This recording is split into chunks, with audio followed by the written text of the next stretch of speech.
गोटे जंगल रे सबु पशु पक्षी मिलीमिशि रहउथिले। से जीव मानक मध्यरे बिलुआ मध्य थिला। बिलुआ ता चतुरता पाई जंगल रे प्रसिद्ध थिला। आउ सबु पशु माने ताठारु सावधान रुहंती काहेकि ना बिलुआ बहुत बुढ़ी होई जाइथिला। तेणु से शिकार करि पारु नथिला।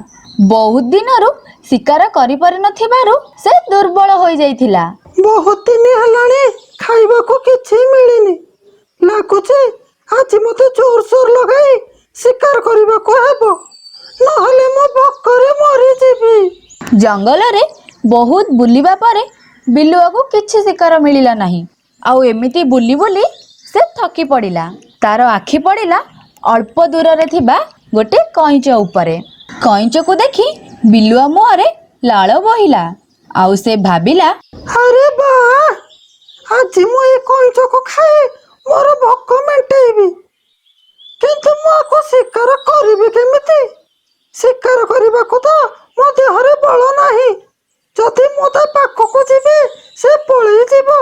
बिलुआ उपाय पांजिला। से कईंच पाख को गला आउ कहिला कईंच भाई केमिति अछ?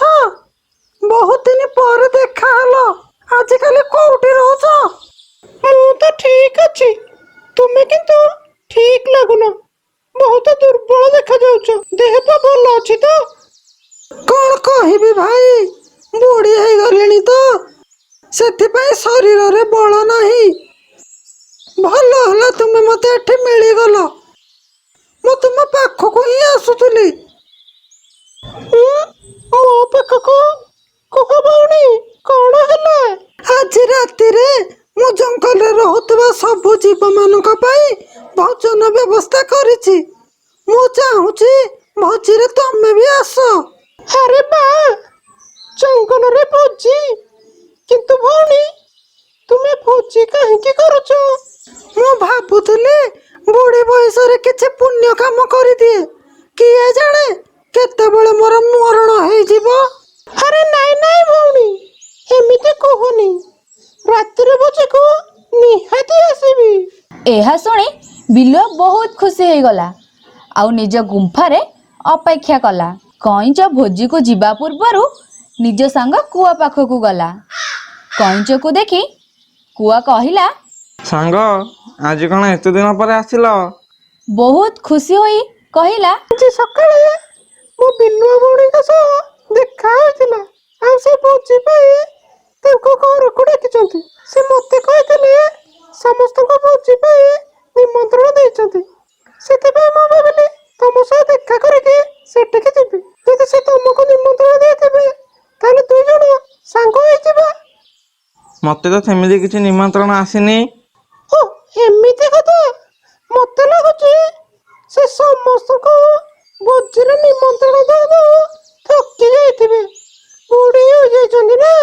हो ठीक अछि मु एका चली जाउची। हेले सुन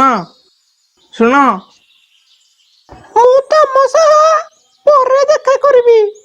कईंच कुआर कथा न सुनी चली गला। किछि समय पर से बिलुआ गुंफा रे पहुंचिला। अरे भौणी एठी केही भी देखा जाउ नाहंती। मु शीघ्र आसी जाइनी तो। नाई कईंच भाई तुमे ठीक समय रे आइछो। मु एबे ही भोजन करे। एया कही बिलुआ कईंच को निज पंजारे माड़ी बसिला। अरे भौणी तमे तो मते भोजी पई निमंत्रण देइथिलो। हां जे किंतु भोजी रे खाइबा पई किछि नाही। सेइथि पई तो मु तुमको खाई मोर भोक मेंटेबी। कईंचर मजबूत ढाल थिबा हेतु बिलुआ ताकू मारी पारिला नाही। एहा देखी बिलुआ दुखी होई गला। कईंच बुझी पारु नथिला से कौन करिवो। से तो बिलुआ उपरे विश्वास करी घर को आसीथिला। से बहुत डरी जाइथिला। सेते बेले कुआ गुंफा भीतर को आसिला। आउ बिलुआ को कहिला बिलुआ भौणी तुमे आकु एमिति खाई परिबोनी। जदि तुमे आकु खाइबा पई चाहुच आकु नै नदी रे पकेई दियो। ढाल नरम होई जिवो आउ तुमे आकु आराम रे खाई हबो। से सब तो ठीक अछि किंतु तमे मते साहाय्य करबा को काहे के चाहुछ? काहे कि ना ମୁଁ ବହୁତ ସମୟ ହେଲାଣି ସ୍ୱାଦିଷ୍ଟ ମାଂସ ଖାଇନି। ମୁଁ ତମ ସହ କଇଁଚ ମାଂସ ଖାଇବି। ତମର ବି ଲାଭ ହବ ଆଉ ମୋର ବି ଲାଭ। ଆରେ କୁଆ ଭାଇ, ତୁ ଭାରି ଚତୁର ନାଇଁ? କୁଆର କଥା ଶୁଣି ବିଲୁଆ ନଦୀରେ କଇଁଚକୁ ଛାଡ଼ିଦେଲା। ଧୀରେ ଧୀରେ କଇଁଚ ପହଁରି ପହଁରି ନଦୀ ମଝି ଭାଗକୁ ପଳାଇଲା। ଆରେ ଆରେ ଆରେ କୁଆଡେ ଯାଉଛ? ଫେରି ଆସ, ଫେରି ଆସ। ମୁଁ ବହୁତ ଦିନ ହେଲା କିଛି ଖାଇନି। ହସି ହସି ସେ ବିଲୁଆକୁ କହିଲା, କଣ ବେଲୁଆ ନାନୀ, ବିଶ୍ୱାସ ଭାଙ୍ଗିଲା ପରେ କେମିତି ଲାଗିଲା? ଏବେ ବୁଦ୍ଧି ଶିଖିଲା ତ? ବିଲୁଆ କଇଁଚ ପଛରେ ଯାଉ ଯାଉ ନଦୀର ମଝି ଭାଗକୁ ପଳାଇଲା। ଆଉ ସେ ସମୟରେ ଗୋଟେ ବଡ କୁମ୍ଭୀରଟେ ଆସିଲା।